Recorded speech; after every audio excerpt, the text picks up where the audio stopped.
Davis 4-3 in the win. Oh, it's good! Crosby in on goal, backhander, he scores! And good!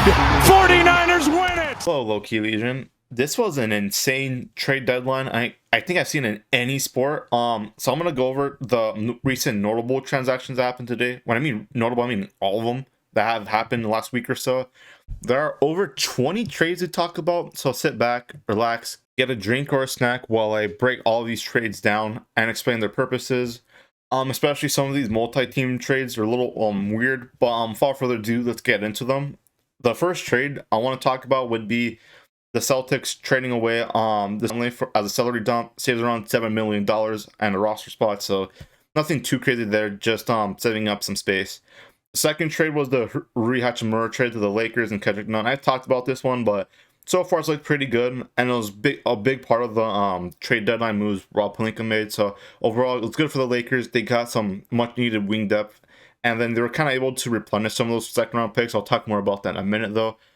Recently, though, I talked about this in a short, but I'll talk about this a little bit more in depth.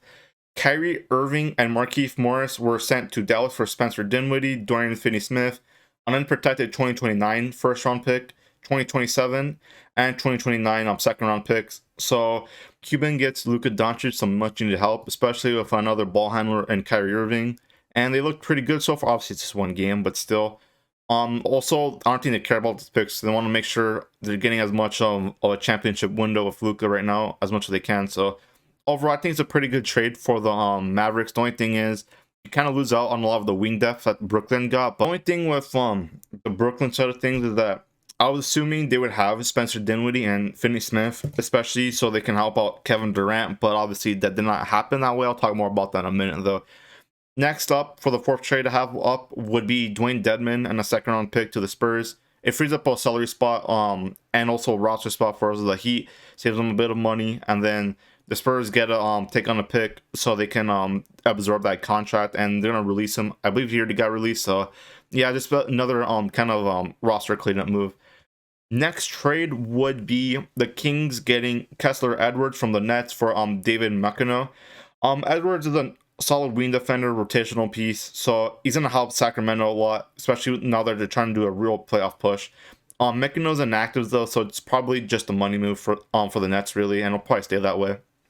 Next up would be the Jazz Lakers Wolves trade, which had Jared Vanderbilt, Malik Beasley, D'Angelo Russell going to LA, while Russell Westbrook, Juan Toscano Anderson, Damian Jones got sent to Utah, while Minnesota gets Mike Conley, a 2024 second round pick, and a 2025 second round pick as well, on top of a 2026 as well as Nickeil Alexander-Walker. So obviously it's a 3-team trade, so we have a bunch of ways to kind of look at it. The Lakers get really solid shooting, and they get 2 really good defenders as well, so that's really big for them. A lot more length, a lot more size, especially from those 3-guard lineups they used to run. So having really solid wing players, and especially that they can shoot the ball as well, big difference than having Russell Westbrook take up a lot of the spacing as well. And I'm very surprised that they pulled off this trade for only once. Obviously, they got rid of Toscano Anderson and Damian Jones, but they didn't really play for them. Russell Westbrook was a negative for them. And then, of course, they only got rid of 1 first-round pick, which is amazing because everyone was assuming that it would be 1 first-round pick just to get rid of Russ and another one just to actually get the players you want. So only sacrificing 1 and a couple pieces that you didn't really play. Really good trade for the Lakers. The Jazz, they'll obviously probably buy out Russell Westbrook, and then they get a pick. But that was really nothing too crazy for them, especially for what Danny Ainge is used to getting for some of these picks, especially the Rudy Gobert, Donovan Mitchell one as well. So nothing too crazy for them.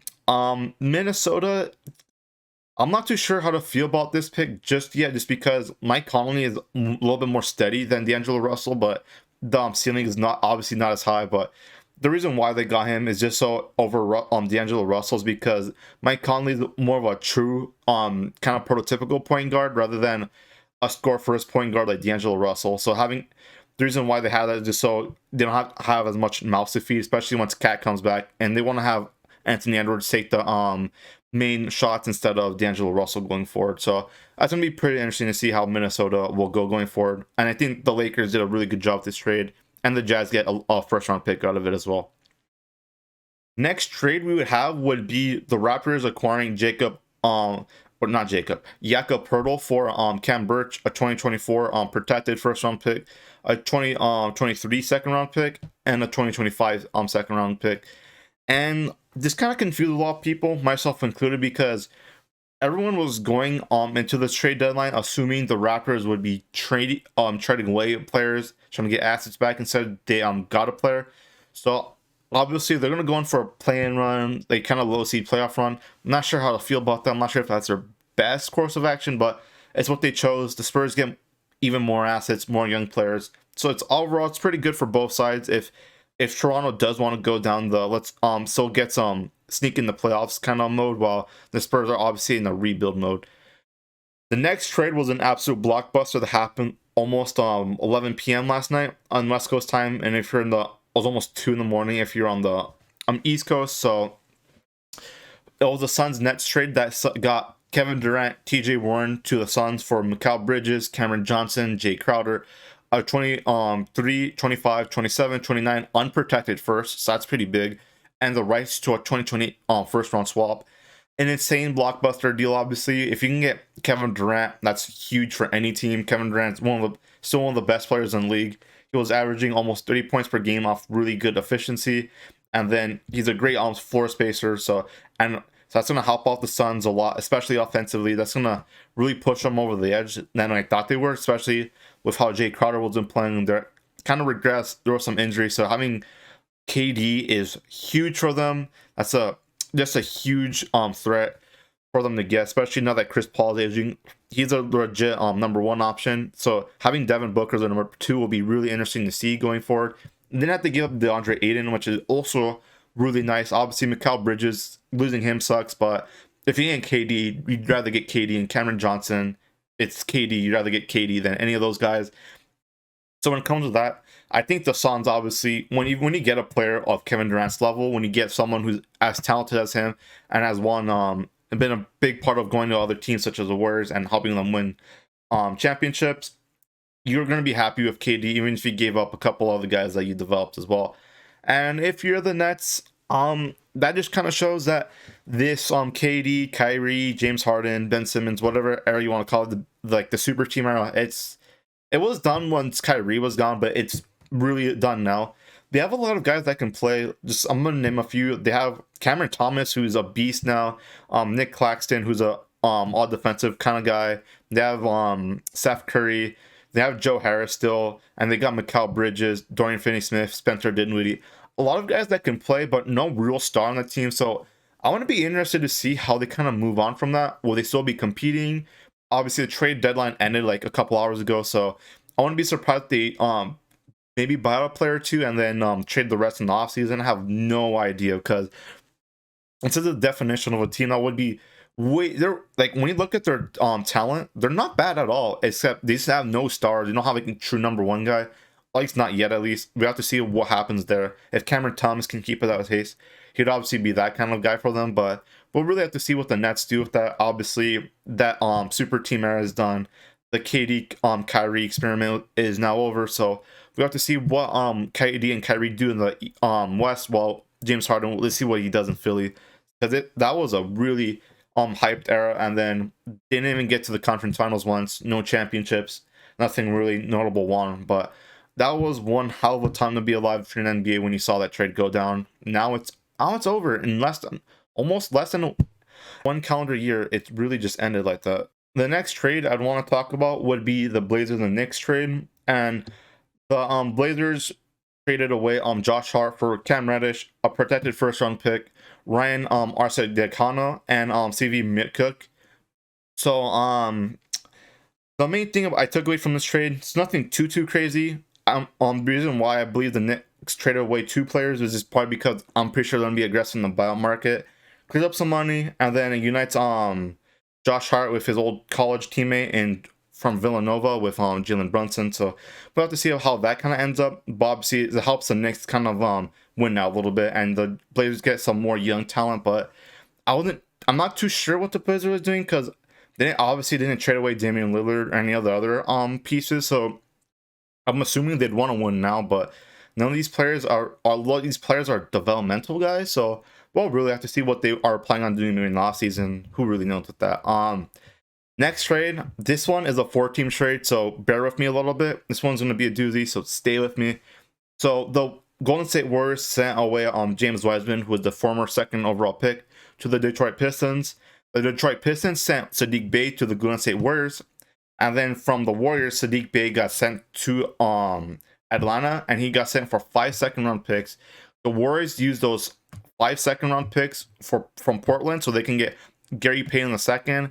And then Kevin Knox was sent from Atlanta to Portland as well during all this. So what does that all mean? I understand if you just got lost completely, because a 4-team trade, there's a lot of stuff. So I'm going to break that down for you. Basically, if you're the Warriors, it saved you a lot of money. And then you brought back Gary Payton II, who is a great perimeter defender, just like his father was. And having him shows up your defense a lot, especially when you have no idea how long Steph will be out. That's a really good rotational piece for them. The Detroit Pistons get James Wiseman, who's still a very talented young player, and he can develop without the attention, without the expectations Golden State had, just because Golden State is still in a championship win now mode, and that's really detrimental to a young player's growth. So that's why he never really did too much with the Warriors. But now that he's in Detroit, those expectations will be lowered. The media's not going to be on him as much. Helps him get his mind up ready, get him developed as well. The Hawks get Saddiq Bey, who's a solid bean for them, and the Blazers also get Kevin Knox. So, all in all, it's hard to tell who won this trade, just because the Pistons have to obviously develop Wiseman. We have to see how Saddiq Bey fits in Atlanta.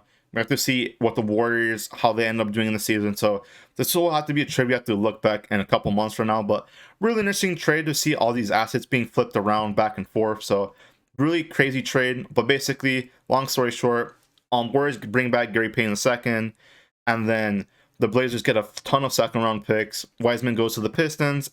The Blazers get Kevin Knox as well. That's kind of what happened. And, of course, the Hawks get Saddiq Bey. That's kind of the long story short of that one. Next up, we have a 3-team trade with the Brooklyn Nets, Milwaukee Bucks, Indiana Pacers. Milwaukee sends Jordan Nwora and Serge Ibaka to Indiana, who just got bowed out right now, by the way. Just want to point that out. Milwaukee sends their 24, 25, 28, 29 second round picks to Brooklyn. Brooklyn sends them Jay Crowder. And basically how this works is that Milwaukee gets a 3-and-D wing, so that's really important. It's kind of like a new PJ Tucker for them. PJ Tucker was a big part of their championship run a couple years ago, so having him is when I mean him as in Jay Crowder, it's really nice for them. 3-and-D players are so needed in this league. Obviously, we haven't seen him play in a while, and he's not averaged too many points, but almost having him space the floor is really nice. And then the Nets get a bunch of assets, 5 second-round picks as well. So, and then, of course, Indiana gets a couple low salary caps. So, who knows if they're going to release them? Who knows what they're going to do with that? They already released Ibaka, so who knows what's going to happen with Jordan. So, we have to see about that, but pretty interesting trade. The Bucks wanted Jay Crowder from the Suns, so they just got them from the Nets really this time instead. And the Nets get some picks back. So overall, pretty decent trade. Next up, the Los Angeles Lakers and the Nuggets had a trade. The Lakers sent Thomas Bryant to Denver for Devon Reed, who is a shooting guard. 25 and 22nd second round picks was what they got back. So the way I'd kind of explain this would just be, apparently Thomas Bryant wanted out because he knows AD is going to be taking up the majority of the center minutes. So they sent him to Denver, which is a nice pickup for Denver, really. That really shores up the minutes without Jokic, because we know that sometimes without Jokic, that's how they fall behind a lot of the time. But having Thomas Bryant will help really shore that up. He's a really solid center, so that helps them a lot. That helps them even more with their depth, which is already really good. And then the Lakers get a couple assets back as well. And then you got Devon Reed. I'm not sure what they're going to do with him, but 3 second-round picks is nice. That's basically the Rui Hachimura trader. They already got that back, so that's really interesting if you want to look at it that way.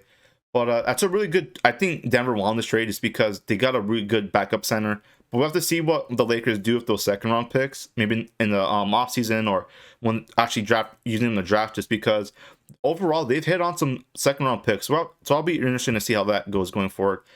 Next trade, this was a really complicated trade as well. So It's a Blazers 76ers Hornets trade. So Philadelphia sends Matisse Thybulle to Portland, and Philadelphia sends a 23 second round pick to Charlotte. Portland sends back to Philly their 29 second round pick. Portland sends Mikhailiuk to Charlotte along with a 27th second round pick, and Charlotte sends a 24 second round pick to Philadelphia as well. So that's a mouthful. That's a bunch of words that just came out of my mouth. What does that mean? So Philadelphia, basically, long story short, they get some assets, some second round picks. Second round picks were thrown around during this trade deadline like crazy. If you you can't tell already. The Hornets get a nice young player. And then, of course, Portland gets some much needed defense help with Matisse Thybulle. So, obviously, the Hornets get a young player so they can develop. Philly get some second round picks they can maybe use in the offseason. And Portland gets some defensive help. So, overall, I think everyone gets something they needed for their team. Next up, we have the OKC Suns trade. The OKC Thunder sent Darius Bazley for Dario Saric and a second round pick. So what I see from this would be probably the Suns are going to be active in the buyout market, really. So nothing too crazy here. But next trade is pretty interesting to me. The Lakers Magic trade as well. So the Lakers sent Patrick Beverley and a second round pick for Mo Bamba. Mo Bamba averages a block and nearly 40% from 3-point shooting. And his big man depth, but obviously Patrick Beverley was also a really solid perimeter defender. So who really knows with that? And then Beverly also will be bought out probably as well. There's already rumors he's going back to Minnesota. So I'm pretty sure the reason why the Lakers did this trade was just because they didn't probably expect to trade Thomas Bryant, but he requested the trade. So they want another center to get behind AD as well. So I'm not sure how I feel about trading for Mo Bamba of all players, but we'll have to see. We have to trust how he fits in with this Lakers system. He's a solid shooter. He's a solid defender, and that's what we need. So I'll have to evaluate that more later. So I trust that hopefully it works out fine. Next trade up would be the Hawks Rockets trade. Another chaos. This one probably already got forgotten about, but basically Atlanta sends Frank Kaminsky, Justin Holiday, a 24 and a 25 second round pick for Garrison Matthews and Bruno Fernando. So basically, it was a salary dump on the Rockets, and Houston gets more assets for the rebuild. Nothing too crazy here. The next trade up would be the Clippers and Nuggets trade. So basically, Denver sent Bones Highland and for 2 second round picks for the Clippers, a 24 and 25 second round pick. So basically, Clippers, it's a good addition for their point guard depth, especially because they traded away Reggie Jackson. I'll talk more about that in a second, and also John Wall. So I'll talk more about those two in a second, but Clippers are interested in Westbrook, so I'd imagine maybe Westbrook starts for them and they bring Highland off the bench. Who really knows how they're going to plan that out, but they've needed a real point guard for a while, so they get at least one right here that can be a backup or a starter, depends on how they use them. Another 3-team trade, so bear with me on this one as well. Clippers, Rockets, Grizzlies. So the Clippers sent John Wall back to Houston after he talked a lot of smack about them. He was complaining about the rebuild and that whole process. Then the Clippers trade Luke Kennard to the Memphis Grizzlies. The Grizzlies sent Danny Green to Houston, and Houston sends Eric Gordon back to the Clippers as well. So a lot of players are going back to the old teams this trade deadline as well. So the Clippers move on from the John Wall experiment, especially because from the way that they were talking, especially John Wall on podcast, they're expecting him to dominate a lot of the third best defender matchups, but that didn't really end up happening. He's obviously got a lot older. He's not the same since the injuries. So they moved on from that. They got a steady veteran shooting guard, especially off the bench, in Eric Gordon. And I'm pretty sure Danny Green's timeline might not be for a while longer. So that's why Memphis is trading him to Houston, just because they were probably expecting him ready by now, or maybe in a week or so. But if he's not, they're in a win now situation. So they used to rather get another player in, of course, Luke Kennard. Next trade up, we have the Celtics OKC trade. The Celtics get Mike Muscala for 2 second-round picks and Justin Jackson. This is a pretty good trade for the Celtics, really. It gives them really solid big man shooting depth, so they can bring him off the bench. He torched the Lakers on the night, so they probably saw that, liked what he did, and then he'll just bring him off the bench for more shooting, and he's a big man as well. So pretty good trade for them. And then, of course, OKC gets another young player and even more goddamn picks. They have, like, almost like well over 20 picks in the next couple of years. So it's insane how much assets they have. Next trade up, we have the Spurs Pelicans trade. The Pelicans sent point guard Devontae Graham to the Spurs for a 24 second round pick, 26 second round pick, a 29 second round pick. They sent all those, by the way, for Josh Richardson. So the Pelicans get a more valuable win now piece for with Josh Richardson, while Devontae Graham and all those picks gets into the Spurs. Spurs get more assets, and they probably let Devontae Graham play a little bit. Maybe they trade them in offseason. Who really knows with that? Well, they get a bunch more picks.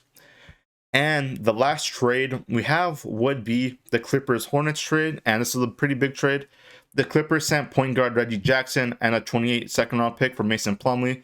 Clippers get big man depth. Charlotte frees up a bunch of minutes for young players as well. We know that they're a tanking team, very young team. So having their young players get a little bit more minutes from Mason Plumlee is a big deal for their development. And then they're most likely going to buy Reggie Jackson. Who really knows where he goes? Maybe the Heat, have no idea really. But if you enjoyed this video, make sure to like, subscribe. There was a lot to go over. Over 20 trades. Tomorrow I'll talk about the winners, losers. Because there were some teams, the Bulls, who did not make a single transaction. There were some teams who only did like one or two things, like the Heat, for example. Some teams that did multiple trades, which range from okay to really good, like the Lakers. So we have to see about how these teams are looking after the trade deadline and if they won the trade deadline or not. So I'll talk more about that tomorrow. I hope you guys have a nice one. Take care.